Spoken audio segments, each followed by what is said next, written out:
Punjabi radio ਜੋ ਐਸੇ ਸੁਣ ਰਹੇ ਸਾਰੇ ਸਰੋਤਿਆਂ ਨੂੰ ਬਲਵਿੰਦਰ ਕੌਰ ਵੱਲੋਂ ਪਿਆਰ ਭਰੀ ਸਤਿ ਸ਼੍ਰੀ ਅਕਾਲ। ਤੇ ਜੀ ਹਾਜ਼ਰ ਹੋ ਗਏ ਲੈ ਕੇ ਪ੍ਰੋਗਰਾਮ ਖਬਰ ਤੇ ਨਜ਼ਰ ਪ੍ਰੋਗਰਾਮ ਦੇ ਵਿੱਚ ਸਾਡੇ ਨਾਲ ਹੁੰਦੇ ਨੇ ਜੀ ਬਲਤੇਜ ਪੰਨੂ ਤੇ ਸਾਨੂੰ ਦੱਸਦੇ ਨੇ ਜੀ ਪੰਜਾਬ ਭਾਰਤ ਦੇ ਵਿੱਚ ਕੀ ਕੁਝ ਹੋ ਰਿਹਾ ਆ, ਉਹਦੀ ਆਪਾਂ ਗੱਲਬਾਤ ਕਰਾਂਗੇ ਜੀ। ਤੁਸੀਂ ਪੰਜਾਬੀ ਰੇਡੀਓ ਜੋ ਐਸੇ ਨੂੰ ਸੁਣ ਸਕਦੇ ਆ ਜੀ ਰੇਡੀਓ ਸੈੱਟ ਤੇ, ਨੈਟ ਤੇ, ਫੋਨ ਤੇ। ਰੇਡੀਓ ਤੇ ਸੁਣਨੇ ਲਈ ਤੁਸੀਂ ਰੇਡੀਓ ਸੈੱਟ ਲਾ ਸਕਦੇ ਆ, ਤੇ ਜੇ ਨੈਟ ਤੇ ਸੁਣਨਾ ਹੈ ਤੇ ਉਸਦਾ ਐਡਰੈਸ ਹੈ ਜੀ www.punjabiradioUSA.com। ਫੋਨ ਤੇ ਸੁਣਨੇ ਲਈ ਤੁਸੀਂ ਫੋਨ ਨੰਬਰ ਡਾਇਲ ਕਰ ਸਕਦੇ ਆ 832 551 5029 8325515029। ਦੂਸਰਾ ਫੋਨ ਨੰਬਰ ਹੈ ਜੀ 605 475 6868 6054756868। ਤੇ ਜੀ ਧੰਨਵਾਦ ਕਰਦੇ ਹਾਂ ਨਾਲ ਹੀ ਸਾਡੇ ਸਪੋਂਸਰ ਦਾ ਜਿਹੜੇ ਇਹਨਾਂ ਪ੍ਰੋਗਰਾਮਾਂ ਨੂੰ ਸਪੋਂਸਰ ਕਰਦੇ ਨੇ ਜੀ। ਖਬਰ ਤੇ ਨਜ਼ਰ ਪ੍ਰੋਗਰਾਮ ਨੂੰ ਰਜਿੰਦਰ ਕੌਰ ਜੀ ਸਾਨੋਜ਼ੇ ਤੋਂ, ਰਣਜੀਤ ਸਿੰਘ ਜੀ ਨਿਊ ਜਰਸੀ ਤੋਂ, ਕਰਮਪਾਲ ਸਿੰਘ ਤੇ ਜਸਜੀਤ ਕੌਰ ਕਲੋਬਸ ਤੋਂ ਬਹੁਤ ਬਹੁਤ ਤੁਹਾਡੇ ਧੰਨਵਾਦੀ ਹਾਂ ਜੀ। ਤੇ ਜੀ ਹੁਣ ਗੱਲਬਾਤ ਕਰਦੇ ਹਾਂ ਆਪਾਂ ਬਲਤੇਜ ਪੰਨੂ ਹੋਰਾਂ ਦੇ ਨਾਲ। ਸਤਿ ਸ਼੍ਰੀ ਅਕਾਲ ਬਲਤੇਜ ਪੰਨੂ ਜੀ, ਸਵਾਗਤ ਹੈ ਪੰਜਾਬੀ ਰੇਡੀਓ USA ਤੇ। ਸਤਿ ਸ਼੍ਰੀ ਅਕਾਲ ਜੀ, ਧੰਨਵਾਦ ਜੀ, ਮਿਹਰਬਾਨੀ ਜੀ। ਬਲਤੇਜ ਪੰਨੂ ਜੀ ਆਪਾਂ ਸ਼ੁਰੂ ਕਰਦੇ ਹਾਂ ਪੰਜਾਬ ਤੋਂ ਹੀ। ਪੰਜਾਬ ਦੇ ਵਿੱਚ ਜਿਵੇਂ ਮੀਂਹ ਪੈ ਗਿਆ ਤੇ ਕਹਿੰਦੇ ਕੈਲੀਫੋਰਨੀਆ ਬਣਿਆ ਪਿਆ। ਕੈਲੀਫੋਰਨੀਆ ਤਾਂ ਪਹਿਲਾਂ ਹੀ ਹੈਗਾ ਜੀ, ਬਾਦਲਾਂ ਦਾ ਕੈਲੀਫੋਰਨੀਆ ਗਿੱਲਾ ਹੋ ਗਿਆ, ਇਹ ਕਹਿ ਲਓ ਜੀ ਤੁਸੀਂ। ਜੀ। ਪੰਜਾਬ ਦੇ ਵਿੱਚ ਕੁਝ ਥਾਵਾਂ ਦੇ ਉੱਤੇ ਕਾਫੀ ਮੀਂਹ ਜਿਹੜਾ ਜੀ ਪਿਆ, ਸਾਰੇ ਜਗ੍ਹਾ ਤੇ ਤਾਂ ਨਹੀਂ, ਅਸੀਂ ਤਾਂ ਸੁੱਕੇ ਹੀ ਆ ਇੱਥੇ ਪਟਿਆਲੇ ਦੇ ਵਿੱਚ। ਪਰ ਜਿਹੜਾ ਪੰਜਾਬ ਦੇ ਬਾਕੀ ਸ਼ਹਿਰਾਂ ਦੇ ਵਿੱਚ ਕਾਫੀ ਮੀਂਹ ਪਿਆ ਜੀ। ਲੁਧਿਆਣੇ ਦੇ ਵਿੱਚ ਤਾਂ ਖਾਸ ਤੌਰ ਦੇ ਉੱਤੇ ਇੰਨਾ ਮੀਂਹ ਜਿਹੜਾ ਜੀ ਪਿਆ ਕਿ ਦੋ ਜਿਹੜੇ ਬੱਚੇ ਨੇ ਜੀ ਉਹਨਾਂ ਦੀ ਡੈਥ ਹੋ ਗਈ ਆ ਇੱਥੇ ਲੁਧਿਆਣੇ ਦੇ ਵਿੱਚ। ਲੁਧਿਆਣਾ, ਹੁਸ਼ਿਆਰਪੁਰ, ਫਗਵਾੜਾ, ਸਮਰਾਲਾ, ਖਮਾਣੋ, ਮਰਿੰਡਾ, ਫਤਿਹਗੜ੍ਹ ਸਾਹਿਬ, ਇੱਧਰ ਸਾਰੇ ਜਗ੍ਹਾ ਦੇ ਉੱਤੇ ਭਾਰੀ ਜਿਹੜਾ ਜੀ ਮੀਂਹ ਪੈਣ ਦੀਆਂ ਖਬਰਾਂ ਜਿਹੜੀਆਂ ਨੇ ਉਹ ਪਈਆਂ ਨੇ। ਲੁਧਿਆਣੇ ਦੇ ਵਿੱਚ 140 ਮਿਲੀਮੀਟਰ ਮੀਂਹ ਪਿਆ ਜੀ, ਜਿਹੜਾ ਕਿ ਬਹੁਤ ਜ਼ਿਆਦਾ ਹੁੰਦਾ ਜੀ, ਕਈ ਘੰਟੇ ਤੱਕ ਜਿਹੜੀ ਜੀ ਮੀਂਹ ਪੈਂਦਾ ਰਿਹਾ। ਜਲੰਧਰ ਦੇ ਵਿੱਚ ਵੀ 23 ਮਿਲੀਮੀਟਰ, ਨਵੇਂ ਸ਼ਹਿਰ 56 ਮਿਲੀਮੀਟਰ ਮੀਂਹ ਜਿਹੜਾ ਜੀ ਉਹ ਦਰਜ ਕੀਤਾ ਗਿਆ। ਫਿਰੋਜ਼ਪੁਰ, ਫਰੀਦਕੋਟ ਤੇ ਬਠਿੰਡਾ ਦੇ ਵਿੱਚ ਵੀ ਮੀਂਹ ਜਿਹੜਾ ਜੀ ਉਹ ਪਿਆ। ਬਾਰਿਸ਼ ਦੇ ਦੌਰਾਨ ਇੱਕ ਲੜਕੀ ਦੀ ਕਰੰਟ ਲੱਗਣ ਦੇ ਨਾਲ ਮੌਤ ਹੋਈ ਹੈ, ਜਦੋਂ ਕਿ ਬਾਰਿਸ਼ ਦੇ ਖੜੇ ਪਾਣੀ ਦੇ ਵਿੱਚ ਨਹਾਉਂਦੇ ਇੱਕ ਬੱਚਾ ਜਿਹੜਾ ਸੀਗਾ ਉਹ ਸੀਵਰੇਜ ਦੇ ਵਿੱਚ ਉਹਦਾ ਖੁੱਲਿਆ ਹੋਇਆ ਸੀਗਾ ਜੀ ਢੱਕਣ, ਉਹ ਉਹਦੇ ਵਿੱਚ ਡਿੱਗ ਪਿਆ ਜੀ, ਜਿਹਦੀ ਵਜ੍ਹਾ ਕਰਕੇ ਇਹ ਦੋ ਡੈਥ ਜਿਹੜੀਆਂ ਨੇ ਇਹ ਦੋਨੋਂ ਦੀਆਂ ਦੋਨੋਂ ਲੁਧਿਆਣੇ ਦੇ ਵਿੱਚ ਹੋਈਆਂ ਨੇ। ਦਰਿਆਵਾਂ ਦੇ ਵਿੱਚ ਕੁਝ ਪਾਣੀ ਜਿਹੜਾ ਡੈਮਾਂ 'ਚ ਪਾਣੀ ਪਰਤਿਆ, ਜਿਹਨੇ ਕਿ ਸਭ ਤੋਂ ਵੱਧ ਜਿਹੜੀ ਚਿਹਰੇ ਦੇ ਉੱਤੇ ਰੌਣਕ ਲਿਆਂਦੀ ਹੈ ਜੀ ਉਹ ਬਿਜਲੀ ਬੋਰਡ ਦੇ ਤੇ ਲਿਆਂਦੀ ਹੈ ਜੀ। ਕਿਉਂਕਿ ਉਹ ਖੁਸ਼ ਹੋ ਗਏ ਹੋਣੇ ਆ ਕਿ ਜਿਹੜਾ ਇਹ ਸੰਕਟ ਆ ਸਾਡੇ ਤੋਂ ਮੁੱਕਦਾ ਜਾਂਦਾ। ਤੇ ਅਗਲੀ ਗੱਲ ਕਰੀਏ ਜੀ, ਜਿਵੇਂ ਜਗਦੀਸ਼ ਸਿੰਘ ਝਿੰਡਾ ਆ, ਵੱਖਰੀ ਗੁਰਦੁਆਰਾ ਪ੍ਰਬੰਧਕ ਕਮੇਟੀ ਜਿਹੜੀ ਹਰਿਆਣੇ ਦੇ ਵਿੱਚ ਬਣੀ ਆ, ਤੇ ਉਹਨਾਂ ਨੂੰ ਪਤਾ ਲੱਗਾ ਕਿ ਜਿਹੜੀ ਟਾਸਕ ਫੋਰਸ ਆ ਉਹਨਾਂ ਨੇ ਅਕਾਲ ਤਖਤ ਜਾਣ ਤੋਂ ਰੋਕ ਦਿੱਤਾ ਹੈ। ਇਹ ਜਿਹੜੀ ਲੱਠਮਾਰ ਫੌਜ ਹੈ ਜੀ, ਉਹਨੇ ਜਿਹੜੇ ਝੀਂਡਾ ਸਾਹਿਬ ਨੇ, ਜਗਦੀਸ਼ ਸਿੰਘ ਝੀਂਡਾ ਹੋਰੀ, ਉਹ ਆਪਣੀ ਕਾਰਜਕਾਰਨੀ ਕਮੇਟੀ ਦੇ ਸੜੇ ਦਰਬਾਰ ਸਾਹਿਬ ਦੇ ਵਿੱਚ ਮੱਥਾ ਟੇਕਣ ਦੇ ਵਾਸਤੇ ਗਏ ਸਨ, ਔਰ ਉਹਨਾਂ ਨੇ ਦਰਬਾਰ ਸਾਹਿਬ ਦੇ ਵਿੱਚ ਮੱਥਾ ਟੇਕਿਆ। ਅਕਾਲ ਤਖਤ ਸਾਹਿਬ ਦੇ ਉੱਤੇ ਉਹਨਾਂ ਨੂੰ ਜਾਣ ਤੋਂ ਇਹ ਕਹਿ ਕੇ ਰੋਕ ਦਿੱਤਾ ਗਿਆ ਜੀ ਕਿ ਉਹਨਾਂ ਨੂੰ ਪੰਥ ਦੇ ਵਿੱਚੋਂ ਜਿਹੜਾ ਜੀ ਉਹ ਛੇਕਿਆ ਹੋਇਆ, ਇਸ ਕਰਕੇ ਉਹ ਅਕਾਲ ਤਖਤ ਸਾਹਿਬ ਦੇ ਮੱਥਾ ਨਹੀਂ ਟੇਕ ਸਕਦੇ। ਜਦੋਂ ਕਿ ਬਲਜੀਤ ਸਿੰਘ ਦਾਦੋਵਾਲ ਨੇ ਅਕਾਲ ਤਖਤ ਦੇ ਸਾਹਮਣੇ ਖੜੇ ਹੋ ਕੇ ਅਰਦਾਸ ਕਰਕੇ ਅਰਦਾਸ ਜਿਹੜੀ ਸੀ ਉਹ ਕੀਤੀ, ਔਰ ਉਹਨਾਂ ਨੇ ਅੜੇਸੋ ਝੜੇ ਦੀ ਜਿਹੜੀ ਸ਼ਬਦਾਵਲੀ ਸੀ ਉਹ ਵੀ ਉੱਥੇ ਵਰਤੀ। ਜੇ ਮੰਨ ਲਓ ਛੇਕਿਆ ਹੋਇਆ ਜੀ ਬੰਦਾ, ਉਹਨੂੰ ਮੱਥਾ ਟੇਕਣ ਤੋਂ ਰੋਕਣਾ, ਇਹ ਆਪਣੇ ਆਪ ਦੇ ਵਿੱਚ ਮੇਰਾ ਖਿਆਲ ਇੱਕ ਸਵਾਲ ਨਵਾਂ ਖੜਾ ਕਰਦਾ। ਇੱਕ ਦੂਜੀ ਗੱਲ ਇਹ ਕਿ ਜਿਸ ਬੰਦੇ ਨੂੰ ਤੁਸੀਂ ਅਕਾਲ ਤਖਤ ਤੋਂ ਛੇਕ ਦਿੱਤਾ ਕਿ ਇਹਦੇ ਨਾਲ ਕੋਈ ਸਾਝ ਨਹੀਂ, ਫਿਰ ਤੁਸੀਂ ਉਹਨੂੰ ਇਹ ਆਦੇਸ਼ ਕਿਵੇਂ ਦੇ ਸਕਦੇ ਹੋ ਕਿ ਤੁਸੀਂ ਕੋਈ ਕੰਮਕਾਰ ਨਹੀਂ ਕਰ ਸਕਦੇ ਕਮੇਟੀ ਦਾ, ਜਿਹੜਾ ਆਦੇਸ਼ ਅਕਾਲ ਤਖਤ ਸਾਹਿਬ ਨੇ ਦਿੱਤਾ ਜੀ। ਜਦੋਂ ਛੇਕ ਹੀ ਦਿੱਤਾ ਜੀ, ਫਿਰ ਜਾਂ ਤਾਂ ਛੇਕਿਆ ਰਹਿਣ ਦਿਓ ਜੀ। ਇਹ ਜਿਸ ਕਿਸਮ ਦੀ ਇਹ ਹਰਕਤ ਕੀਤੀ ਗਈ ਹੈ ਜੀ ਅਕਾਲ ਤਖਤ ਸਾਹਿਬ ਦੇ ਉੱਤੇ, ਹੋ ਸਕਦਾ ਜੀ ਕੱਲ੍ਹ ਨੂੰ ਦਰਬਾਰ ਸਾਹਿਬ ਜਾਣ ਦੇ ਉੱਤੇ ਜਾਣ ਤੋਂ ਪਹਿਲਾਂ ਤੁਹਾਨੂੰ ਕੋਈ ਬਾਦਲ ਸਾਹਿਬ ਦਾ ਜਿਹੜਾ ਦਲ ਆ ਜੀ ਉਹਦੀ ਫੋਟੋ, ਆਈ ਕਾਰਡ ਜਿਹੜਾ ਸਾਨੂੰ ਦਿਖਾਉਣਾ ਪਏ ਜੀ, ਅਸੀਂ ਉਹਦੇ ਮੈਂਬਰ ਹਾਂ, ਇਸ ਕਰਕੇ ਅਸੀਂ ਦਰਬਾਰ ਸਾਹਿਬ ਦੇ ਵਿੱਚ ਮੱਥਾ ਜਿਹੜਾ ਜੀ ਉਹ ਟੇਕਣਾ। ਇੱਕ ਸਿੱਖ ਹੋਣ ਦੇ ਨਾਤੇ ਉਹ ਗਏ ਸਨ। ਬਾਕੀ ਵੈਰ ਵਿਰੋਧ ਆਪਣੀ ਜਗ੍ਹਾ ਦੇ ਉੱਤੇ ਜਿਹੜਾ ਜੀ ਉਹ ਚੱਲਦਾ ਰਹੂਗਾ। ਉਹ ਵੈਰ ਵਿਰੋਧ ਵਾਲੀ ਵੀ ਕੋਈ ਗੱਲ ਨਹੀਂ ਹੈ, ਉਹ ਆਪਣੇ ਹੱਕਾਂ ਦੇ ਵਾਸਤੇ ਲੜੇ ਨੇ। ਕਿਉਂ ਉਹਨਾਂ ਨੂੰ ਅਕਾਲ ਤਖਤ ਸਾਹਿਬ ਦੇ ਉੱਤੇ ਜਾਣ ਤੋਂ ਰੋਕ ਦੇਣਾ ਜਿਹੜਾ ਜੀ ਇਹ ਬੁਖਲਾਹਟ ਜਿਹੜੀ ਹੈ ਜੀ ਉਹਦੀ ਨਿਸ਼ਾਨੀ ਕਹੀ ਜਾ ਸਕਦੀ ਹੈ। ਪਰ ਇੱਥੇ ਸਿਆਣਪ ਜਿਹੜੀ ਆ ਜੀ ਉਹ ਬਹੁਤ ਵਰਤੀ। ਹਰਿਆਣੇ ਦੀ ਅਧਾਕ ਕਮੇਟੀ ਦੇ ਸਾਰੇ ਮੈਂਬਰਾਂ ਨੇ, ਉਹਨਾਂ ਨੇ ਕੋਈ ਭੜਕਾਊ ਬਿਆਨਬਾਜ਼ੀ ਨਹੀਂ ਕੀਤੀ, ਕੋਈ ਉੱਥੇ ਨਾਅਰੇਬਾਜ਼ੀ ਨਹੀਂ ਕੀਤੀ। ਉਹ ਉੱਥੋਂ ਜਿਹੜਾ ਸੀ ਮੱਥਾ ਟੇਕ ਕੇ ਚਲੇ ਗਏ। ਇਹ ਜ਼ਰੂਰ ਉਹਨਾਂ ਨੇ ਕਿਹਾ ਕਿ ਚੰਡੀਗੜ੍ਹ ਦੇ ਵਿੱਚ ਜਿਹੜੀ ਸ਼੍ਰੋਮਣੀ ਗੁਰਦੁਆਰਾ ਪ੍ਰਬੰਧਕ ਕਮੇਟੀ ਦੀ ਜਾਇਦਾਦ ਹੈ ਉਹਦੇ ਵਿੱਚ ਸਾਡਾ 40% ਹੀ ਹਿੱਸਾ ਬਣਦਾ। ਉਹਨਾਂ ਕਿਹਾ ਜਦੋਂ 1966 ਦੇ ਵਿੱਚ ਵੰਡ ਹੋਈ ਸੀ ਤੇ 60-40 ਦੇ ਅਨੁਪਾਤ ਦੇ ਨਾਲ ਹੋਈ ਸੀ।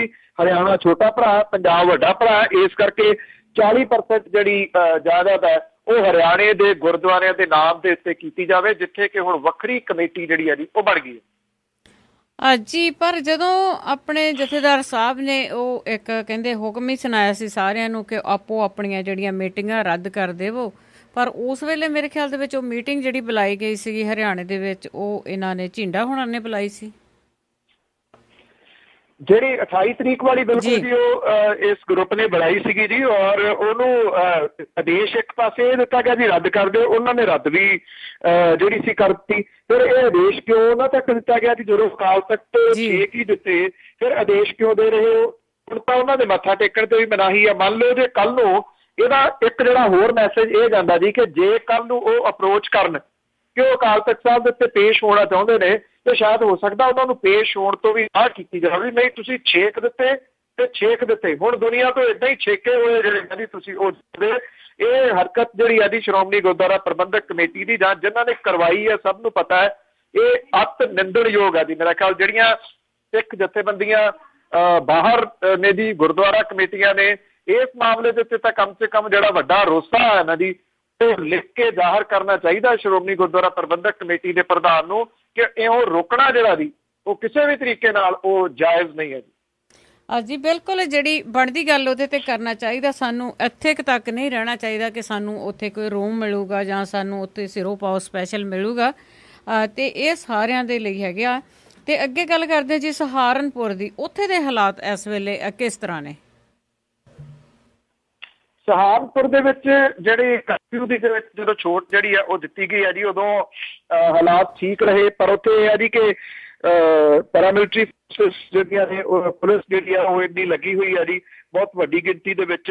10 ਵਜੇ ਤੋਂ ਲੈ ਕੇ 2 ਵਜੇ ਤੱਕ ਕਰਫਿਊ ਦੇ ਵਿੱਚ ਜਿਹੜੀ ਉਹ ਛੋਟ ਦਿੱਤੀ ਗਈ ਸੀ। ਪੁਰਾਣੇ ਸ਼ਹਿਰ ਦੇ ਵਿੱਚ 3 ਵਜੇ ਤੋਂ ਲੈ ਕੇ 7 ਵਜੇ ਤੱਕ ਕਰਫਿਊ ਦੇ ਵਿੱਚ ਜਿਹੜੀ ਛੋਟ ਦਿੱਤੀ ਗਈ ਸੀ। ਲੋਕਾਂ ਨੇ ਇੱਕ ਤਾਂ ਈਦ ਦਾ ਤਿਉਹਾਰ ਹੈ ਉਹਦੇ ਕਰਕੇ ਉਂਝ ਵੀ ਜਿਹੜੀ ਖਾਣ ਪੀਣ ਦੀਆਂ ਵਸਤਾਂ ਸੀਗੀਆਂ ਉਹਨਾਂ ਦੀ ਖਰੀਦੋ ਫਰੋਖਤ ਜਿਹੜੀ ਹੈ ਜੀ ਉਹਨਾਂ ਨੇ ਕੀਤੀ। ਇਹ ਤਾਂ ਠੀਕ ਰਿਹਾ ਜੀ, ਪਰ ਜਿਹੜੇ ਲੀਡਰ ਨੇ ਉਹ ਵਰਦੀ ਦੇ ਉੱਤੇ ਤੇਲ ਪਾਉਣ ਦਾ ਕੰਮ ਜਿਹੜਾ ਉਹ ਜ਼ਰੂਰ ਕਰੀ ਜਾ ਰਹੇ ਨੇ। ਜਿਹੜੀ ਕਾਂਗਰਸ ਹੈ ਜੀ ਉਹਨੇ ਸਮਾਜਵਾਦੀ ਪਾਰਟੀ ਨੂੰ ਇਹਦੇ ਵਾਸਤੇ ਦੋਸ਼ੀ ਠਹਿਰਾਇਆ। ਜਿਹੜੀ ਬਹੁਜਨ ਸਮਾਜ ਪਾਰਟੀ ਹੈ ਜੀ ਉਹਨੇ ਇਹਦੇ ਵਾਸਤੇ ਕਾਂਗਰਸ ਨੂੰ ਦੋਸ਼ੀ ਠਹਿਰਾਇਆ, ਤੇ ਉਧਰ ਜਿਹੜੀ ਸਮਾਜਵਾਦੀ ਪਾਰਟੀ ਹੈ ਉਹਨੇ ਬਹੁਜਨ ਸਮਾਜ ਪਾਰਟੀ ਨੂੰ ਇਹਦੇ ਵਾਸਤੇ ਤੇ ਬੀਜੇਪੀ ਨੂੰ ਇਹਦੇ ਵਾਸਤੇ ਦੋਸ਼ੀ ਠਹਿਰਾਇਆ। ਕੇਂਦਰ ਦੇ ਇੱਕ ਮੰਤਰੀ 4 ਪੈਰ ਗਾਂਹ ਲੰਘ ਗਏ ਨੇ, ਉਹਨਾਂ ਨੇ ਪਾਕਿਸਤਾਨ ਵਿਚਲੀ ਖੁਫੀਆ ਏਜੰਸੀ ਜਿਹੜੀ ISI ਹੈ ਉਹਨੂੰ ਦੋਸ਼ੀ ਇਹਦੇ ਵਾਸਤੇ ਠਹਿਰਾਤਾ ਜੀ। ਤੇ ਜੀ ਬਿਲਕੁਲ ਇਹ ਜਿਹੜੇ ਬਿਆਨ ਹੈਗੇ ਆ ਇੱਕ ਦੂਸਰੇ ਨੂੰ ਇਹ ਬਹੁਤ ਜ਼ਿਆਦਾ ਆ। ਤੇ ਅੱਗੇ ਗੱਲ ਕਰੀਏ ਜੀ ਨਿਤਿਨ ਗਡਕਰੀ ਦੀ ਜਿਹੜੀ ਜਸੂਸੀ ਸੀ ਤੇ ਕਾਂਗਰਸ ਨੇ ਉਸ ਦੀ ਰਿਪੋਰਟ ਮੰਗੀ ਆ, ਜੋ ਵੀ ਜਸੂਸੀ ਕੀਤੀ ਹੈ ਨਿਤਿਨ ਗਡਕਰੀ ਨੇ। ਜੀ ਇਸ ਮਾਮਲੇ ਦੇ ਉੱਤੇ ਜਿਹੜੀ ਸਰਕਾਰ ਹੈ ਉਹਨੇ ਚੁੱਪ ਵੱਟੀ ਹੋਈ ਹੈ ਜੀ। ਕੇਂਦਰ ਦੇ ਵੱਲੋਂ ਜਿਹੜਾ ਜੀ ਇਸ ਮਾਮਲੇ ਦੇ ਉੱਤੇ ਬਹੁਤਾ ਕੁਝ ਜਿਹੜਾ ਉਹ ਆਖਿਆ ਨਹੀਂ ਗਿਆ। ਜਿਹੜੀ ਰਾਜਨਾਥ ਸਿੰਘ ਨੇ ਜਿਹੜੇ ਗ੍ਰਹਿ ਮੰਤਰੀ ਨੇ ਉਹਨਾਂ ਨੇ ਨਿਤਿਨ ਗਡਕਰੀ ਦੀ ਰਿਹਾਇਸ਼ ਦੇ ਉੱਤੇ ਜਸੂਸੀ ਦਾ ਜਿਹੜਾ ਸਾਜੋ ਸਮਾਨ ਮਿਲਿਆ ਇਸ ਮਾਮਲੇ ਦੇ ਵਿੱਚ ਪੈਣ ਤੋਂ ਨਾ ਕਰਦਿਆਂ ਹੋਇਆ ਜਿਹੜੇ ਰਾਜਨਾਥ ਸਿੰਘ ਨੇ ਉਹਨਾਂ ਨੇ ਇਹ ਕਿਹਾ ਕਿ ਕੇਂਦਰੀ ਮੰਤਰੀ ਖੁਦ ਵੀ ਨੇ ਕਿ ਜਸੂਸੀ ਕਰਨ ਵਾਲਾ ਕੋਈ ਉੱਥੋਂ ਸਮਾਨ ਜਿਹੜਾ ਉਹ ਨਹੀਂ ਮਿਲਿਆ। ਰਾਜਨਾਥ ਸਿੰਘ ਹੋਰਾਂ ਨੇ ਕਿਹਾ ਕਿ ਜਦੋਂ ਹੁਣ ਗਡਕਰੀ ਕਹਿ ਰਹੇ ਨੇ ਤਾਂ ਫਿਰ ਇਸ ਮਾਮਲੇ ਦੇ ਵਿੱਚ ਅਸੀਂ ਜਿਹੜਾ ਜੀ ਉਹ ਕੀ ਕਰ ਸਕਦੇ ਹਾਂ, ਭਾਵ ਕਿ ਅਸੀਂ ਇਸ ਮਾਮਲੇ ਦੇ ਉੱਤੇ ਜਿਹੜਾ ਜੀ ਉਹ ਨਹੀਂ ਪੈਣਾ। ਜਿਹੜੇ ਸੈਂਟਰ ਦੇ ਮੰਤਰੀ ਨੇ ਨਿਤਿਨ ਗਡਕਰੀ ਉਹਨਾਂ ਦੇ ਘਰ ਦੇ ਵਿੱਚ ਜਸੂਸੀ ਦੇ ਮਾਮਲੇ ਤੋਂ ਜਿਹੜਾ ਵਿਵਾਦ ਪੈਦਾ ਹੋਇਆ, ਜਿਹੜੀ ਵਿਰੋਧੀ ਧਿਰਾਂ ਨੇ ਜੀ ਉਹ ਇਹਦੀ ਸਫਾਈ ਮੰਗ ਰਹੀਆਂ ਨੇ ਸਰਕਾਰ ਤੋਂ ਕਿ ਪਤਾ ਲੱਗੇ ਜੀ ਕਿ ਜਿਹੜਾ ਪਾਵਰ ਇਹ ਲਿਸਨਿੰਗ ਡਿਵਾਈਸ ਜਿਹੜਾ ਮਿਲਿਆ ਉਹ ਕਿਹਨੇ ਲਵਾਇਆ ਸੀ, ਕਿਉਂ ਨਿਤਿਨ ਗਡਕਰੀ ਦੀ ਜਿਹੜੀ ਜਸੂਸੀ ਆ ਉਹ ਕੀਤੀ ਜਾ ਰਹੀ ਸੀਗੀ। ਜੀ ਤੇ ਅੱਗੇ ਜੀ ਇੱਕ ਨਾਲ ਲੱਗਦੀ ਹੋਰ ਗੱਲ ਕਰੀਏ ਕਿ ਜਿਵੇਂ ਇੱਕ ਵਿਧਾਇਕ ਹੈਗਾ ਭਾਜਪਾ ਦਾ ਤੇ ਉਹਨੇ ਟਵੀਟ ਕੀਤਾ ਕਿ ਸਹਾਰਨਪੁਰ ਦੇ ਜਿਹੜੇ ਦੰਗੇ ਰੋਕਣ ਲਈ ਗੁਜਰਾਤ ਵਾਲੇ ਮਾਡਲ ਤੇ ਜਿਹੜਾ ਅਮਲ ਕੀਤਾ ਜਾਵੇ। ਕੀ ਹੈ ਇਹਦੇ ਪਿੱਛੇ ਜਿਹੜੀ ਆ ਕੀ ਕਹਿਣਾ ਚਾਹੁੰਦੇ ਆ? ਇਹ ਜਿਹੜਾ ਜਿਹਨੇ ਬੜਾ ਅਜੀਬੋ ਗਰੀਬ ਇਹ ਜਿਹੜਾ ਸੁਝਾਅ ਦਿੱਤਾ ਜੀ, ਇਹ ਸੀਨੀਅਰ ਨੇਤਾ ਭਾਜਪਾ ਦਾ ਜੀ CT ਰਵੀ, ਉਹਨੇ ਇਹ ਸਹਾਰਨਪੁਰ ਦੇ ਵਿੱਚ ਜਿਹੜੇ ਦੰਗੇ ਨੇ ਉਹਨਾਂ ਦੇ ਨਾਲ ਨਿਬੜਨ ਦੇ ਵਾਸਤੇ, ਉਹਨਾਂ ਨੂੰ ਕੰਟਰੋਲ ਕਰਨ ਦੇ ਵਾਸਤੇ ਗੁਜਰਾਤ ਦਾ ਮਾਡਲ ਜਿਹੜਾ ਨਾ ਜੀ ਉਹ ਵਰਤਿਆ ਜਾਵੇ। ਗੁਜਰਾਤ ਮਾਡਲ ਦੇ ਤਹਿਤ 2002 ਦੇ ਵਿੱਚ ਜਿਹੜੇ ਦੰਗਾ ਕਰਨ ਵਾਲੇ ਸੀ ਉਹਨਾਂ ਨੂੰ ਰੋਕਿਆ ਸੀਗਾ। ਉਹਨਾਂ ਨੇ ਕਿਹਾ ਕਿ ਇਹੀ ਹੁਣ ਕੰਮ ਜਿਹੜਾ ਆ ਸਕਦਾ ਜਿਹੜਾ ਪੂਰੇ ਦੇਸ਼ 'ਚ ਲਾਗੂ ਕੀਤਾ ਜਾਣਾ ਚਾਹੀਦਾ। ਮਤਲਬ ਉਹਨਾਂ ਦਾ ਬੜਾ ਸਪਸ਼ਟ ਹੈ ਜੀ ਇਹਦੇ ਉੱਤੇ। ਸਾੜ ਫੂਕ ਜਿਵੇਂ ਜੋ ਕੁਛ ਉੱਥੇ ਗੁਜਰਾਤ ਦੇ ਵਿੱਚ ਹੋਇਆ ਸੀਗਾ, ਜਿਵੇਂ ਕੱਢ ਕੇ ਘਰਾਂ ਦੇ ਵਿੱਚੋਂ ਬੈਸਟ ਬੇਕਰੀ ਜੇ ਕਿਹੜਾ ਭੁੱਲ ਗਏ ਜੀ, ਇਸ ਪਾਸੇ ਵੱਲ ਉਹਦਾ ਇਸ਼ਾਰਾ ਸੀਗਾ ਜੀ। ਜਦੋਂ ਕਿ ਬਾਅਦ ਦੇ ਵਿੱਚ ਉਹਨੇ ਸਫਾਈ ਦਿੱਤੀ ਕਿ ਮੇਰਾ ਮਕਸਦ ਜਿਹੜਾ ਸੀਗਾ ਉਹ ਤਣਾਅ ਵਧਾਉਣ ਦਾ ਨਹੀਂ ਸੀਗਾ। ਇਹ BJP ਵਾਲੇ ਕਈ ਤਾਂ ਕਹਿੰਦੇ ਹਿੰਦੂ ਰਾਸ਼ਟਰ ਬਣਾ ਦਿਓ, ਇੱਕ ਜਿਹੜਾ ਉੱਠਦਾ ਉਹ ਕਹਿੰਦਾ ਜਿੰਨੇ ਰਹਿਣ ਵਾਲੇ ਆ ਉਹ ਸਾਰੇ ਹੀ ਇੱਥੇ ਹਿੰਦੂ ਹੀ ਨੇ। ਇੱਕ ਹੁਣ ਇਹ ਉੱਠਿਆ ਜੀ ਕਹਿੰਦਾ ਗੁਜਰਾਤ ਮਾਡਲ ਜਿਹੜਾ ਜੀ ਉਹ ਲਾਗੂ ਕਰ ਦਿਓ। ਸ਼ਾਇਦ ਹੋ ਸਕਦਾ ਅੱਛੇ ਦਿਨ ਆਉਣੇ ਵਾਲੇ ਜਿਹੜੇ ਉਮੀਦ ਦੇ ਵਿੱਚ ਲੋਕੀ ਸੀਗੇ ਉਹਨਾਂ ਨੂੰ ਹੁਣ ਸਮਝ ਆਈ ਹੋਵੇ ਕਿ ਕਿਹੜੇ ਗੁਜਰਾਤ ਮਾਡਲ ਦੀ ਗੱਲ ਕੀਤੀ ਜਾ ਰਹੀ ਸੀ ਭਾਰਤ ਪੱਧਰ ਦੇ ਉੱਤੇ ਲਾਗੂ ਕਰਨ ਦੀ। ਜੀ ਤੇ ਅੱਗੇ ਗੱਲ ਜੀ ਫਿਰ ਆਪਾਂ ਆਪਣੇ ਪੰਜਾਬ ਦੀ ਕਰਦੇ ਹਾਂ ਕਿ ਪੰਜਾਬ ਦੇ ਵਿੱਚ ਜਿਵੇਂ ਸੋਕਾ ਪਿਆ ਆ, ਕੀ ਸੈਂਟਰ ਤੋਂ ਇਸ ਦੀ ਕੋਈ ਮਦਦ ਦੀ ਗੱਲ ਹੈਗੀ ਆ ਕਿ ਉਹ ਪੰਜਾਬ ਦੀ ਕੋਈ ਹੈਲਪ ਕਰ ਸਕਦੇ ਆ ਸੋਕੇ ਦੇ ਕਾਰਨ? ਐਕਚੁਅਲੀ ਜਿਹੜਾ ਜੀ ਪੰਜਾਬ ਦੇ ਵਿੱਚ ਹੁਣ ਮੀਂਹ ਜ਼ਰੂਰ ਪਿਆ ਜੀ, ਇਹ ਮੀਂਹ ਬਹੁਤ ਲੇਟ ਹੈ। ਅੱਜ ਨੂੰ ਤਾਂ ਬਰਸਾਤਾਂ ਜਿਹੜੀਆਂ ਬਹੁਤ ਹੋ ਜਾਂਦੀਆਂ ਨੇ ਜੀ, ਬਹੁਤ ਜਗ੍ਹਾ ਦੇ ਉੱਤੇ ਝੋਨਾ ਜਿਹੜਾ ਉਹ ਵਾਹਿਆ ਗਿਆ, ਬਾਰਿਸ਼ਾਂ ਜਿਹੜੀਆਂ ਉਹ ਘੱਟ ਪਈਆਂ ਨੇ। ਪ੍ਰਧਾਨ ਮੰਤਰੀ ਨਰਿੰਦਰ ਮੋਦੀ ਦੇ ਕੋਲੇ ਵਿਸ਼ੇਸ਼ ਕੇਂਦਰੀ ਸਹਾਇਤਾ ਦੇ ਵਾਸਤੇ ਪਹੁੰਚ ਤਾਂ ਕੀਤੀ ਸੀ, ਪਰ ਸਰਕਾਰੀ ਤੌਰ ਤੇ ਪੰਜਾਬ ਨੂੰ ਅਜੇ ਤੱਕ ਸੋਕੇ ਵਾਲਾ ਸੂਬਾ ਜਿਹੜਾ ਉਹ ਨਹੀਂ ਐਲਾਨਿਆ। ਜੇ ਸੈਂਟਰ ਦੀ ਸਰਕਾਰ ਤੋਂ ਸਹਾਇਤਾ ਲੈਣੀ ਹੋਵੇ ਤਾਂ ਸੂਬਿਆਂ ਨੂੰ ਸੋਕੇ ਦੀ ਮਾਰ ਹੇਠ ਆਉਣ ਦਾ ਐਲਾਨ ਜਿਹੜਾ ਜੀ ਉਹ ਪਹਿਲਾਂ ਕਰਨਾ ਪੈਂਦਾ। ਦੇਸ਼ ਦੇ ਬਹੁਤੇ ਹਿੱਸਿਆਂ ਦੇ ਵਿੱਚ ਮੌਨਸੂਨ ਜਿਹੜੀ ਆ ਉਹ ਨਾ ਵਰਨ ਕਰਕੇ ਸੋਕੇ ਵਰਗੇ ਹਾਲਾਤ ਜਿਹੜੇ ਨੇ ਉਹ ਪੈਦਾ ਹੋਏ ਨੇ। ਖੇਤੀਬਾੜੀ ਮੰਤਰੀ ਜਿਹੜੇ ਰਾਧਾ ਮੋਹਨ ਸਿੰਘ ਨੇ ਉਹਨਾਂ ਨੇ ਕਿਹਾ ਕਿ ਕਿਸੇ ਵੀ ਸੂਬੇ ਨੇ ਉਹਨਾਂ ਕੋਲੋਂ ਅਜੇ ਤੱਕ ਮਦਦ ਜਿਹੜੀ ਹੈ ਜੀ ਇਸ ਮਾਮਲੇ ਦੇ ਵਿੱਚ ਨਹੀਂ ਮੰਗੀ। ਪੰਜਾਬ ਤੇ ਹਰਿਆਣਾ ਬਾਰੇ ਉਚੇਚੇ ਤੌਰ ਤੇ ਪੁੱਛੇ ਜਾਣ ਦੇ ਉੱਤੇ ਉਹਨਾਂ ਨੇ ਕਿਹਾ ਕਿ ਪਹਿਲਾਂ ਸੋਕਾ ਐਲਾਨਣਾ ਪਊਗਾ, ਫਿਰ ਉਹ ਕੇਂਦਰ ਦੀ ਮਦਦ ਜਿਹੜੀ ਆ ਜੀ ਉਹ ਕੇਂਦਰ ਵੱਲੋਂ ਮਦਦ ਜਿਹੜੀ ਆ ਉਹ ਮਿਲ ਸਕਦੀ ਆ। ਪਰ ਪੰਜਾਬ ਦੀ ਸਰਕਾਰ ਨੇ ਅਜੇ ਤੱਕ ਇਹਨੂੰ ਸੋਕੇ ਵਾਲਾ ਸੂਬਾ ਜਿਹੜਾ ਜੀ ਉਹ ਐਲਾਨਿਆ ਹੀ ਨਹੀਂ। ਇਸ ਕਰਕੇ ਮਦਦ ਦੀ ਆਸ ਜਿਹੜੀ ਆ ਉਹ ਬਹੁਤ ਘੱਟ ਹੈ। ਪੰਥ ਦੇ ਬੇਹੱਦ ਗੰਭੀਰ ਮਸਲੇ ਗੋਲਕ ਬਚਾਓ ਦੇ ਵਿੱਚ ਮੇਰਾ ਖਿਆਲ ਜ਼ਿਆਦਾ ਟਾਈਮ ਲੱਗ ਰਿਹਾ ਜੀ ਜਿਹੜਾ ਬਾਦਲ ਸਾਹਿਬ ਦਾ। ਜੀ ਬਿਲਕੁਲ ਕਾਫੀ ਟਾਈਮ ਉੱਧਰ ਲੱਗ ਰਿਹਾ ਆ। ਤੇ ਅੱਗੇ ਗੱਲ ਕਰਦੇ ਜੀ, ਗਿੱਪੀ ਗਰੇਵਾਲ ਦੀ ਵੀ ਇੱਕ ਖਬਰ ਆਈ ਸੀ ਕਿ ਉਸ ਦੇ ਵਿਰੁੱਧ ਵੀ ਜਿਹੜਾ ਧੋਖਾਧੜੀ ਦਾ ਮੁਕੱਦਮਾ ਆ ਉਹ ਕਿਸੇ ਨੇ ਕੀਤਾ ਆ। ਇਹ ਪੰਜਾਬੀ ਸਿੰਗਰ ਤੇ ਬੇਹੂਦਾ ਦੇ ਟਾਈਪ ਦੇ ਜਿਹੜੇ ਗੀਤ ਗਾਉਣ ਵਾਲਾ ਜੀ, ਤੈਨੂੰ ਸੋਹਣੀਏ ਥੀਮ ਦੇ ਵਰਗੀ ਨੂੰ ਰੱਖੂੰ ਚਾਂਦੀ ਦੀ ਡੱਬੀ ਦੇ ਵਿੱਚ ਪਾ ਕੇ, ਏਦਾਂ ਦੇ ਜਿਹੜੇ ਗਾਣੇ ਗੂੜੇ ਗਾਉਣ ਵਾਲਾ ਜੀ, ਧੋਖਾਧੜੀ ਦਾ ਇੱਕ ਕੇਸ ਉਹਦੇ ਗਿੱਪੀ ਗਰੇਵਾਲ ਤੇ 2 ਹੋਰਾਂ ਦੇ ਖਿਲਾਫ ਜਿਹੜਾ ਜੀ ਉਹ ਅਦਾਲਤ ਦੇ ਵਿੱਚ ਇਹ ਕੇਸ ਦਾਇਰ ਹੋਇਆ ਜੀ। ਚੰਡੀਗੜ੍ਹ ਦੇ ਵਿੱਚ ਜਿਹੜੇ ਜੁਡੀਸ਼ੀਅਲ ਮੈਜਿਸਟ੍ਰੇਟ ਨੇ KK ਜੈਨ, ਉਹਨਾਂ ਨੇ 30 ਜੁਲਾਈ ਨੂੰ ਜਿਹੜਾ ਭਲਕੇ ਇਹਦੇ ਉੱਤੇ ਸੁਣਵਾਈ ਜਿਹੜੀ ਆ ਜੀ ਉਹ ਮਨਜ਼ੂਰ ਕੀਤੀ ਹੈ। 406, 420 ਤੇ 120 ਦੇ ਤਹਿਤ ਦਿੱਤੀ ਗਈ ਹੈ ਜੀ। ਇਹਦੇ ਵਿੱਚ ਗਿੱਪੀ ਗਰੇਵਾਲ, ਬਰਨਾਲਾ ਦੇ ਗਿਰੀਸ਼ ਤੇ ਪੁਸ਼ਪਿੰਦਰ ਸਿੰਘ ਉਰਫ ਹੈਪੀ ਨੂੰ ਧਿਰ ਜਿਹੜਾ ਜੀ ਉਹ ਬਣਾਇਆ ਗਿਆ।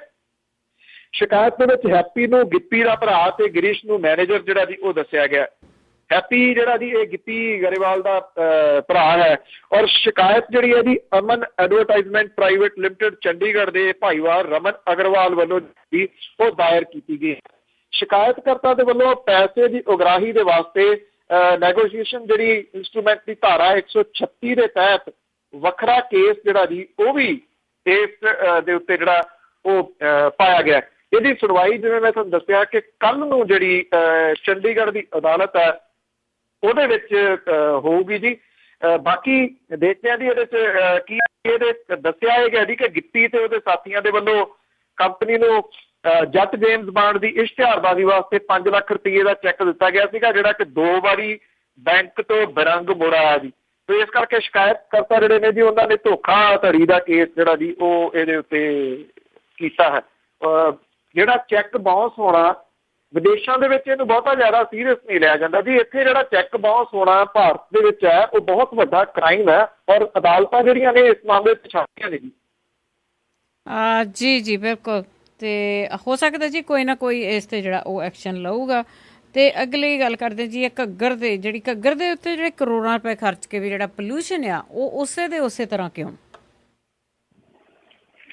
ਘੱਗਰ ਦਾ ਜਿਹੜਾ ਮੁੱਦਾ ਹੈ ਨਾ ਜੀ, ਉਹ ਚਾਹੇ ਲੋਕ ਸਭਾ ਦੀਆਂ ਚੋਣਾਂ ਹੋਣ ਤੇ ਚਾਹੇ ਜਿਹੜੀਆਂ ਨਾ ਜੀ ਹੁਣ ਇਹਦੇ ਵਿਧਾਨ ਸਭਾ ਦੀਆਂ ਜਿਹੜੀ ਪਟਿਆਲੇ ਨਾਲ ਰਿਲੇਟਡ ਹੋਵੇ, ਉਦੋਂ ਘੱਗਰ ਦਾ ਮੁੱਦਾ ਜਿਹੜਾ ਉੱਠਦਾ ਹੀ ਉੱਠਦਾ ਜੀ। ਪੰਜਾਬ ਦੇ 21 ਕਸਬਿਆਂ ਦਾ ਪਾਣੀ ਜਿਹੜਾ ਜੀ ਉਹਨੂੰ ਗੰਧਲਾ ਕਰ ਰਿਹਾ ਇਸ ਵੇਲੇ ਇਹ ਘੱਗਰ ਦਰਿਆ ਜਿਹੜਾ ਜੀ। ਇਹਦੇ ਨਾਲ 21 ਕਸਬੇ ਜਿਹੜੇ ਉਹ ਪ੍ਰਦੂਸ਼ਣ ਦੀ ਮਾਰ ਦੇ ਹੇਠ ਨੇ। ਪੰਜਾਬ ਸਰਕਾਰ ਵੱਲੋਂ ਘੱਗਰ ਦੇ ਦਰਿਆ ਨੂੰ ਪ੍ਰਦੂਸ਼ਿਤ ਹੋਣ ਤੋਂ ਬਚਾਉਣ ਦੇ ਵਾਸਤੇ ਪਿਛਲੇ 7 ਸਾਲਾਂ ਦੇ ਦੌਰਾਨ 207 ਕਰੋੜ ਰੁਪਏ ਤੋਂ ਵੱਧ ਖਰਚੇ ਜਾ ਚੁੱਕੇ ਨੇ। ਉਹ ਕਿੱਥੇ ਖਰਚੇ ਗਏ ਨੇ, ਕਿਵੇਂ ਖਰਚੇ ਗਏ ਨੇ ਕਿ ਪੋਲਿਊਸ਼ਨ ਜਿਹੜਾ ਜੀ ਉਹ ਅਜੇ ਵੀ ਇਹਨੂੰ ਪੋਲਿਊਸ਼ਨ ਮੁਕਤ ਨਹੀਂ ਕੀਤਾ ਜਾ ਸਕਿਆ। ਸਰਕਾਰ ਕਹਿੰਦੀ ਹੈ ਜੀ ਕਿ ਹਾਲੇ ਵੀ ਕਈ ਕਸਬਿਆਂ ਦੇ ਵਿੱਚ ਸੀਵਰੇਜ ਦਾ ਪਾਣੀ ਦਰਿਆ ਦੇ ਵਿੱਚ ਸੁੱਟਿਆ ਜਾ ਰਿਹਾ ਹੈ। ਘੱਗਰ ਦਰਿਆ ਨੂੰ ਪੋਲਿਊਸ਼ਨ ਰਹਿਤ ਜਿਹੜਾ ਕਰਨ ਕਰਕੇ ਇਹ ਮਹਿੰਗਾ ਸੌਦਾ ਜਿਹੜਾ ਜੀ ਉਹ ਬਣਿਆ ਹੋਇਆ। ਪੰਜਾਬ ਸਰਕਾਰ ਦੇ ਅੰਕੜਿਆਂ ਦੇ ਮੁਤਾਬਕ 21 ਕਸਬਿਆਂ ਦੇ ਵਿੱਚੋਂ ਨਿਕਲਦਾ ਸੀਵਰੇਜ ਦਾ ਪਾਣੀ ਘੱਗਰ ਦਰਿਆ ਦੇ ਵਿੱਚ ਪ੍ਰਦੂਸ਼ਣ ਜਿਹੜਾ ਜੀ ਉਹ ਫੈਲਾ ਰਿਹਾ ਹੈ। ਇਹਦੇ ਵਿੱਚੋਂ 13 ਕਸਬੇ ਘੱਗਰ ਦਰਿਆ ਦੇ ਬੰਨਾਂ ਦੇ ਨੇੜੇ ਜਿਹੜੇ ਉਹ ਸਥਿਤ ਨੇ, ਔਰ ਇਹਨਾਂ ਦੇ ਵਿੱਚ ਜ਼ੀਰਕਪੁਰ, ਮੋਹਾਲੀ, ਡੇਰਾਬੱਸੀ, ਰਾਜਪੁਰਾ, ਬਨੂੜ, ਪਟਿਆਲਾ, ਸਰਦੂਲਗੜ੍ਹ, ਸਨੌਰ, ਸਮਾਣਾ ਇਹ ਸਾਰੇ ਜਿਹੜੇ ਨੇ ਸ਼ਾਮਲ ਨੇ, ਜਿਹੜਾ ਘੱਗਰ ਦੇ ਵਿੱਚ ਇਹ ਪਾਣੀ ਜਿਹੜਾ ਜੀ ਉਹ ਪਾ ਰਹੇ ਨੇ। ਗੰਦਾ ਪਾਣੀ ਇਹਨਾਂ ਦੇ ਵਿੱਚ ਪੈ ਰਿਹਾ। ਫਿਰ 207 ਕਰੋੜ ਰੁਪਈਆ ਕਿੱਥੇ ਖਰਚਿਆ ਗਿਆ ਜਿਹੜਾ ਕੰਮ ਹੀ ਨਹੀਂ ਕੀਤਾ? ਇਹ ਸਮਝ ਤੋਂ ਪਰੇ ਵਾਲੀ ਗੱਲ ਹੋਈ ਪਈ ਹੈ। ਹਾਂਜੀ। ਤੇ ਅਗਲੀ ਗੱਲ ਕਰ ਲਈਏ ਜੀ ਭਗਵੰਤ ਮਾਨ ਹੋਰਾਂ ਦੀ, ਕਿ ਜਿਹੜਾ ਉਹਨਾਂ ਨੇ ਇੱਕ ਡੋਪ ਟੈਸਟ ਲਈ ਬਿਆਨ ਦਿੱਤਾ ਸੀਗਾ, ਤੇ ਉਹ ਜਿਹੜਾ ਬਿਆਨ ਉਹਨਾਂ ਦਾ ਡੋਪ ਟੈਸਟ ਲਈ ਦਿੱਤਾ ਗਿਆ, ਬਾਦਲਾਂ ਨੇ ਤਾਂ ਸਵੀਕਾਰ ਲਿਆ ਪਰ ਕੈਪਟਨ ਅਮਰਿੰਦਰ ਸਿੰਘ ਨੇ ਕਿਉਂ ਨਕਾਰਿਆ?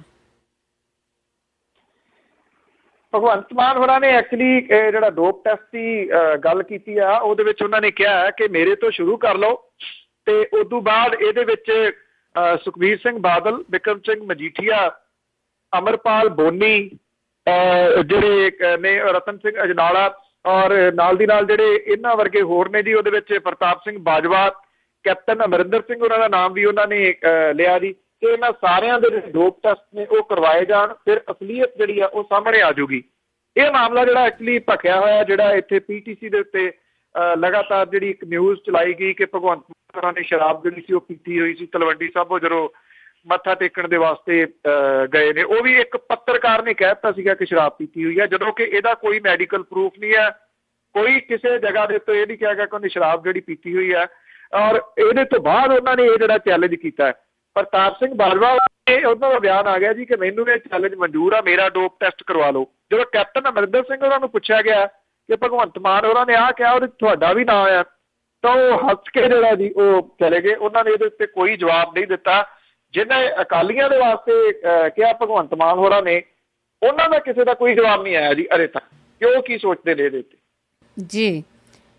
ਤੇ ਜੀ ਆਪਣੀ ਅਖੀਰਲਾ ਕੁਐਸਚਨ ਹੈਗਾ ਕਿ ਕੈਪਟਨ ਹੋਰਾਂ ਨੇ ਹੁਣ ਮੋਰਚਾ ਸੰਭਾਲਿਆ ਤੇ ਉਹਨਾਂ ਦੇ ਬਿਆਨ ਵੀ ਆ ਰਹੇ ਆ ਕਿ ਕਾਂਗਰਸ ਜਿਹੜੀ ਆ ਉਹ ਪਟਿਆਲਾ ਵਾਲੀ ਸੀਟ ਜਿੱਤ ਕੇ ਹਟੂਗੀ। ਕੈਪਟਨ ਅਮਰਿੰਦਰ ਸਿੰਘ ਹੋਰਾਂ ਨੇ ਇੱਥੇ ਪਟਿਆਲੇ ਦੇ ਵਿੱਚ ਮੋਰਚਾ ਲਾ ਲਿਆ ਜੀ। ਉਹਨਾਂ ਨੇ ਕਿਹਾ ਕਿ ਸੀਟ ਹਰ ਹਾਲਤ ਦੇ ਵਿੱਚ ਜਿੱਤਣਗੇ। ਉਹਦਾ ਰੀਜ਼ਨ ਇਹ ਹੈ ਕਿ ਪੰਜਾਬ ਦੀ ਸਿਆਸਤ ਦੇ ਵਿੱਚ ਫਿਰ ਉਹ ਖੜੇ ਰਹਿਣਗੇ, ਕਿਉਂਕਿ ਉਹਨਾਂ ਨੂੰ ਸੈਂਟਰ ਦੇ ਵਿੱਚ ਜਿਵੇਂ ਲਾ ਦਿੱਤਾ ਗਿਆ ਹਾਲ ਦੀ ਘੜੀ ਜੇ ਪ੍ਰਨੀਤ ਕੌਰ ਹੋਰੀ ਇੱਥੋਂ ਜਿੱਤ ਜਾਂਦੇ ਨੇ ਤਾਂ ਪੰਜਾਬ ਦੀ ਸਿਆਸਤ ਦੇ ਵਿੱਚ ਉਹਨਾਂ ਦਾ ਸਰਗਰਮ ਹੋਣਾ ਯਕੀਨੀ ਹੀ ਆ। ਇਸ ਕਰਕੇ ਕੈਪਟਨ ਅਮਰਿੰਦਰ ਸਿੰਘ ਹੋਰਾਂ ਨੇ ਮੋਰਚਾ ਲਾ ਲਿਆ। ਉਹਨਾਂ ਨੇ ਕਿਹਾ ਕਿ ਪ੍ਰਤਾਪ ਸਿੰਘ ਬਾਜਵਾ ਹੋਰੀ ਜਿਹੜੇ ਨੇ ਉਹ ਤਲਵੰਡੀ ਵਾਲਾ ਮੋਰਚਾ ਜਿਹੜਾ ਜੀ ਉਹ ਸੰਭਾਲਣਗੇ। ਉਧਰੋਂ ਅਕਾਲੀ ਦਲ ਦੇ ਵੱਲੋਂ ਜਿਹੜੇ ਚੀਮਾ ਸਾਹਿਬ ਦੀ ਡਿਊਟੀ ਇੱਥੇ ਲਗਾ ਦਿੱਤੀ ਗਈ ਆ। ਉਧਰ ਜਿਹੜੇ ਤਲਵੰਡੀ ਸਾਬੋ ਦੇ ਵਿੱਚ ਜਥੇਦਾਰਾਂ ਦੀਆਂ ਡਿਊਟੀਆਂ ਵੱਖੋ ਵੱਖਰੀਆਂ ਨੇ ਜਿਹੜੀਆਂ ਜੀ ਉਹ ਲਗਾ ਦਿੱਤੀਆਂ ਗਈਆਂ ਨੇ। ਇਸ ਮਾਮਲੇ ਦੇ ਉੱਤੇ ਸਾਰੀਆਂ ਪਾਰਟੀਆਂ ਜਿਹੜੀਆਂ ਨੇ ਉਹ ਸਰਗਰਮ ਹੋ ਗਈਆਂ ਨੇ। ਕੱਲ ਇੱਕ ਮੇਰੇ ਜਾਣਕਾਰ ਨੇ ਬੜੀ ਟਿੱਪਣੀ ਕੀਤੀ ਸੀ। ਮੈਂ ਕਿਹਾ ਜੀ ਇਹ ਜਿਹੜੀ ਪਟਿਆਲੇ ਵਾਲੀ ਸੀਟ ਦੇ ਉੱਤੇ ਇੱਕਦਮ ਜਨੇਜਾ ਸਾਹਿਬ ਦਾ ਨਾਮ ਕਿੱਥੋਂ ਆ ਗਿਆ, ਜਿਹੜੇ ਤੇ ਕਿਤੇ ਵੀ ਨਹੀਂ ਸੀਗੇ ਜੀ। ਉਹਨਾਂ ਦੀ ਟਿੱਪਣੀ ਬੜੀ ਕਮਾਲ ਦੀ ਸੀ। ਕਹਿੰਦੇ ਜੀ ਅਕਾਲੀ ਦਲ ਨੇ ਕਪਤਾਨ ਸਾਹਿਬ ਨੂੰ ਇੱਕ ਲਿਸਟ ਭੇਜੀ ਸੀ ਕਿ ਆਹ 4-5 ਬੰਦੇ ਹੈਗੇ ਆ, ਜੀ ਤੇ ਟਿਕ ਮਾਰਕ ਕਰ ਦਿਓਗੇ ਉਹਨੂੰ ਅਸੀਂ ਉਮੀਦਵਾਰ ਖੜਾ ਕਰ ਦਿਆਂਗੇ। ਸ਼ਰਤ ਇਹੀ ਹੈ ਵੀ ਤਲਵੰਡੀ ਸਾਬੋ ਤੁਸੀਂ ਵੜਨਾ ਨਹੀਂ ਹੈ। ਮੈਂ ਤਾਂ ਕੱਲ ਗੰਭੀਰਤਾ ਦੇ ਨਾਲ ਉਸ ਬੰਦੇ ਦੀ ਗੱਲ ਨੂੰ ਨਹੀਂ ਲਿਆ ਕਿ ਉਹ ਕਹਿੰਦਾ ਜੀ ਕਿ ਜਨੇਜਾ ਸਾਹਿਬ ਦੇ ਉੱਤੇ ਟਿਕ ਮਾਰਕ ਹੋ ਕੇ ਆ ਗਿਆ, ਉਹ ਉਮੀਦਵਾਰ ਖੜੇ ਹੋ ਗਏ, ਬੇਹੱਦ ਕਮਜ਼ੋਰ ਕਹੇ ਜਾ ਸਕਦੇ ਨੇ ਉਮੀਦਵਾਰ ਜਿਹੜੇ। ਪਰ ਜਿਹੜੀ ਆ ਹੁਣ ਤਲਵੰਡੀ ਸਾਬੋ ਦੀ ਗੱਲ ਕੀਤੀ ਹੈ ਕਿ ਮੈਂ ਇੱਥੇ ਹੀ ਪੱਕਾ ਮੋਰਚਾ ਲਾਉਣਾ, ਬੰਦੇ ਦੀ ਗੱਲ ਦੇ ਉੱਤੇ ਥੋੜਾ ਜਿਹਾ ਯਕੀਨ ਹੋਣਾ ਸ਼ੁਰੂ ਹੋ ਗਿਆ ਵੀ ਕਿਤੇ ਰਲ ਮਿਲ ਕੇ ਤਾਂ ਨਹੀਂ, ਇੱਕ ਤੁਸੀਂ ਰੱਖ ਲਓ ਇੱਕ ਅਸੀਂ ਰੱਖ ਲੈਂਦੇ। ਹਾਂਜੀ ਬਿਲਕੁਲ, ਇਹ ਕਾਫੀ ਪਹਿਲਾਂ ਤੋਂ, ਜਦੋਂ ਪਹਿਲਾਂ ਇਲੈਕਸ਼ਨ ਸੀਗੀਆਂ ਉਦੋਂ ਦੀ ਇਹ ਗੱਲਬਾਤ ਚੱਲ ਰਹੀ ਆ ਕਿ ਇਹ ਰਲ ਕੇ ਵੀ ਕੁਛ ਨਾ ਕੁਛ ਜਿਹੜਾ ਇਹ ਕਰ ਸਕਦੇ ਆ ਕਿ ਇੱਕ ਇੱਕ ਸੀਟ ਦੇ ਉੱਤੇ ਆਪਾਂ ਕਬਜ਼ਾ ਕਰ ਲਈਏ। ਜਿਹੜੇ ਕੋਈ ਨਾ ਕੋਈ ਖਦਸ਼ੇ ਹੁੰਦੇ ਉਹਨਾਂ ਦੇ ਪਿੱਛੇ ਸਜਾਈ ਜ਼ਰੂਰ ਹੁੰਦੀ ਹੈ। ਤੇ ਅਖੀਰ ਦੇ ਵਿੱਚ ਜੀ ਆਜ਼ਨਾਮਾ ਤੇ ਜੀ ਸਰੋਤਿਓ ਤੁਸੀਂ ਕਾਲ ਕਰ ਸਕਦੇ ਆ। ਆਜ਼ਨਾਮਾ ਤੋਂ ਬਾਅਦ ਇੱਕ ਬ੍ਰੇਕ ਲਵਾਂਗੇ, ਬ੍ਰੇਕ ਤੋਂ ਬਾਅਦ ਤੁਸੀਂ ਕਾਲ ਕਰਕੇ ਕੋਈ ਵੀ ਤੁਹਾਡੇ ਮਨ ਦੇ ਵਿੱਚ ਕੁਐਸਚਨ ਹੈ ਉਹ ਕਰ ਸਕਦੇ ਆ। ਤੇ ਜੀ ਆਜ਼ਨਾਮਾ ਕਿ ਕਾਮਨਵੈਲਥ ਵਿੱਚ ਭੇਡ ਜਵਾਨੀਆਂ ਦਾ, ਖਾਦਾ ਮੱਖਣ ਜਾਂ ਚੂਰੀਆਂ ਚਾਰੀਆਂ ਦਾ। ਕਾਮਨਵੈਲਥ ਵਿੱਚ ਭੇਡ ਜਵਾਨੀਆਂ ਦਾ, ਖਾਦਾ ਮੱਖਣ ਜਾਂ ਚੂਰੀਆਂ ਚਾਰੀਆਂ ਦਾ, ਜਿੱਤਣ ਵਾਲਿਆਂ ਦੇ ਸਦਕੇ ਕਹਿਣ ਸਾਰੇ, ਪੁੱਛਦੇ ਹਾਲ ਨਹੀਂ ਉਹ ਫੌਜਾਂ ਹਾਰੀਆਂ ਦਾ।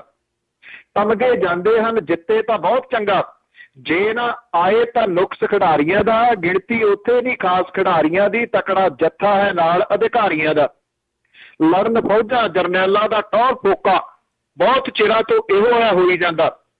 ਲੜਨ ਫੌਜਾਂ ਜਰਨੈਲਾਂ ਦਾ ਟੌਰ ਫੋਕਾ, ਬਹੁਤ ਚਿਰਾਂ ਤੋਂ ਇਹੋ ਹੈ ਹੋਈ ਜਾਂਦਾ।